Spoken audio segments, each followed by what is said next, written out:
প্রিয় বাহারান প্রবাসী ভাইয়েরা, আসসালামু আলাইকুম। একেবারে সোজোই যান, একেবারে সোজোই যান।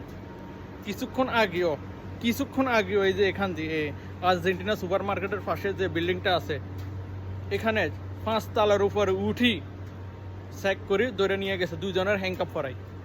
একেবারে সোজোই যান। যাদের ভিসা নাই, ভিসা লাগায় অন্তত নিজের লিগেল প্রমাণ করি, কাজ করি, দেশে কিছু নিজের পরিবার রিজিক যেটা আছে, আপনার রিজিক যেখানে, এটা কিছুটা করি খান। এখনো সময় আছে, ভিসাটা লাগায় লিগেলভাবে কাজ করেন। বাহরাইনে এখনো পর্যন্ত যে এরকম সুযোগ সুবিধা মানে দিছে এই দেশের সরকার, গভর্নমেন্টে, এরকম সুযোগ সুবিধা আর কোনো দেশের নাই। তাই বলি এখনো সুযোগ আছে, ভিসাটা লাগান, নিরাপদে থাকেন। এখনো সতর্ক হয়ে যান। কোথাও লুকাই, আপনি বাথরুমে গেলে বাথরুমে পর্যন্ত চেক করে ধরে গেলার। এই কিছুক্ষণ আগে ধরে লয়ে গেছে দুইজনের হ্যাংকাপ করে, দুইজন পাকিস্তানি লোকেরা ধরে লয়ে গেছে। এইভাবে চেক চলতেছে।